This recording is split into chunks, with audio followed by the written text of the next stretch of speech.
It's weird. It's just I like to just live your life. You know, there's no point sort of putting yourself through agony just to sing a song. I want to, you know, and if you fancy eating a bar of chocolate, then as long as you work it off afterwards, of course, you know. So, but just to recap what we've done there, so we had the butter and the sugar, then we added eggs, then we've added baking powder, a little bit of vanilla, some lemon, we've got almonds in there now, and then we stick in our polenta. There's no flour, the almond is actually, and the polenta are acting as our flour. Cool. Keep just folding through. It's a laborious task, it's a proper workout, you know, to get it all mixed in. You can feel it's getting, you know, into your arms. Yeah. So you say you have to stay fit then for your I try job. to, yeah. What do you do? Yeah. I go to the gym. That was a lie. I haven't been... Complete lying now. No, I haven't been to the gym for a while, but I do go. I've been pretty busy lately to be able to get there, but I'm making excuses. Yeah, we all do that in January. Yeah, OK. Full European warm-up before you perform, exactly, then, is it? Yeah. Exactly. It's not like a fluke that you were just singing. Your dad used to sing a lot to you, did he? Yeah, he used to sing around the house all the time, my dad. But he loved the old tenors. He loved putting on the 78 record player, the old-fashioned 1920s tenors like Gigli and Richard Tauber and Caruso, and so basically.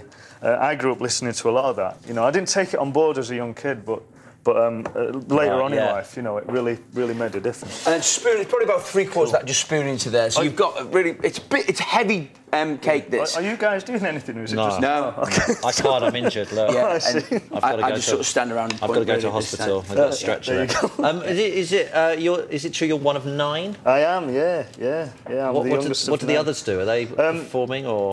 I have a couple of brothers that are singers, and my brother John, actually, he's a bit of a comedian.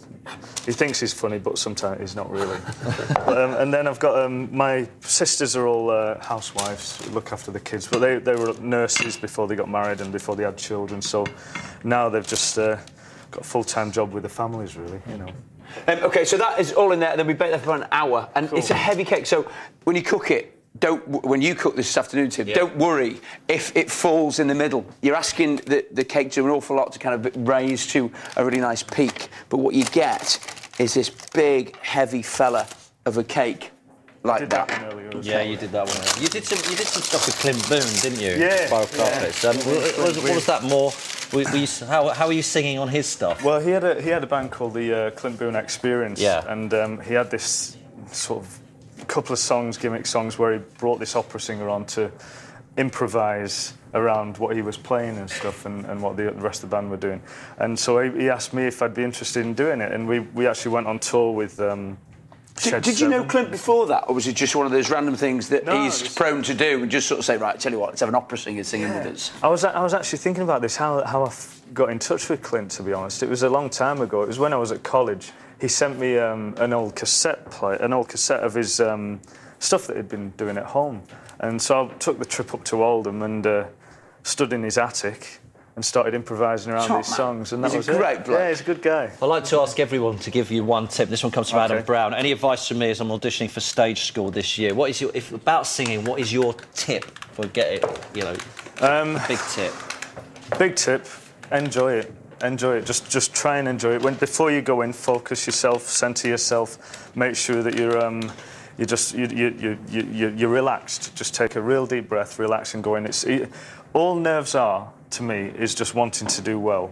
That's all nerves are. Right. And so if you can just think about that. I don't want to do well. Don't want to do well, then you won't. You'll make a complete mess of it. I don't want to have a great life, a good education. I want to do badly, and you'll be great. Exactly. But also just think of the words. Just think of what you're saying. If you do tighten up when you're nervous, does your voice change? Yeah, absolutely. Yeah. If you get nervous, you know, you'd get dry, and lots of different effects happen. Okay. But you have to just think about the words, think about everything you're saying. Come round and we're going to taste so what this cake. We've got this really lovely heavy cake. Serve it with a nice bit of thick Greek yoghurt. Drizzle of honey on the top. It's a big fella. It's a cup of tea, cup of coffee kind of cake. Yeah, it's for all of us. It's a family size, please, Dom. We should really just take a bit and eat it like this, shouldn't we? That's a good Should we have it with this? It's lovely. It's really nice. So you get that nice little bit of texture from the polenta. Yeah. Oh, Serving it a little bit warm. Do you know how cake's usually dry? That is just like soft as, isn't it? Yeah, it looks like it should be dry, doesn't it? Is that because it's polenta that it stays lighter? We've got loads of butter in it as well. Oh, great. Lots and lots of fat in there. Like a proper cake should be. Yeah. All right, coming up, Simon's got deep-fried spinach balls. But now they're bringing that over, I can tell you that the clips of The Upper Hand were first broadcast in 1995. If you'd like to take a seat here, guys. We've got loads of emails in, Alfie, actually, from people. David Popper and Andy Hamilton have both said, if I want to get into opera, what opera would you recommend me to go and see or to listen to start with? And I was just talking to you there. I sort of went to a normal state school and everything, and I was not introduced to any of the things, anything like ballet or opera or anything. And I've tried to discover it later on in life. What would you recommend for people? Well, for a starter, I think a good one to go and watch is either The Marriage of Figaro, like you said. Yeah. Traviata is a good one. La Boheme, because it has The Marriage of Figaro doesn't have Figaro in it, does it? No, it doesn't. And I sat there all the time going, I know one of the Barbara hits. Seville. And it didn't come up. The Barbara Seville Is that good because the story's good as well? So if you're struggling to kind of think, I don't know if I can cope with all this kind of heavy-duty singing, there's a good narrative to follow. Heavy-duty singing, tell me what you were just saying to me a minute ago. I was just saying that people are quite intimidated by classical music or opera simply because they think that they're not educated enough to appreciate it. Well, it's not the case. You really don't have to have some background education to really enjoy classical music. No, we love it. There you go. I mean, Dom's a massive Mozart fan, aren't you? Yeah, I still go to operas as a kid. That's Because cool. I love it so much. Well, that's really good that you went as a kid, but those that didn't have that chance, you know, if the music's making you feel happy, if it's giving you an emotion, then it's doing its job. That's all you need to know. People like yourself actually are helping bring, I think, classical music to the masses. Well, thank you. So. And when you do go, and when you watch these guys, the power of their, and girls, the power of their voices is phenomenal, isn't it? It has the backup, And when you sit live, you go, wow, look at the notes they're getting out of that. Is it like when you kind of hear the cops sing, "You'll never walk alone"? Is it that? Is it not as strong as that? But kind of... Well, it's a show tune, Simon.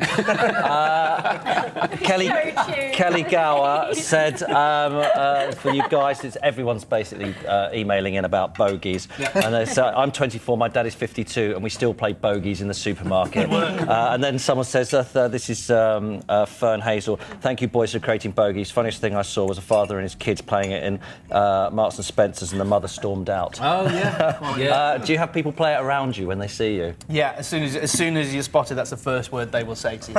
I think it'll even be on our gravestones, won't it? It will be. R.I.P. bogies. When Dick was eating in my restaurant one night, one of my members of staff, he was in with his girlfriend. No, wanted to, but I thought it's maybe not appropriate in these circumstances. Right, It's the best place to do it when it's not appropriate. Laura Butler's emailed in. We've only got a minute left here. What does Alfie think of TV talent shows finding the next West End musical stars? That's Andrew Lloyd Webber and Graham Norton do those shows. What do you think of those? Are they good? I think they're all right, because I think the people that take part in them have some background, they have some sort of training, which is quite official, and it's not like somebody's just come from the street or come from a shop on. You know, everybody deserves a chance. You know, no matter where they've come from. Have done well, haven't they? Yeah, They've done really well. long stints in the West End. And these shows have been around for years. You know, like Opportunity Knocks and things like that. You know, but the ones for the musicals are. I think the people that take part... As long as people are watching them, it doesn't matter, does it? Exactly. It's entertaining, right? That's it for this week. Many thanks to Alfie, Dick and Dom for being with us. Next week, we're not on air because of the Australian Open, but join us again 6th of February. We'll be Brit-nominated Rumour and Jimmy Doherty. Enjoy your Sunday. Come on, Chelsea. Bogies!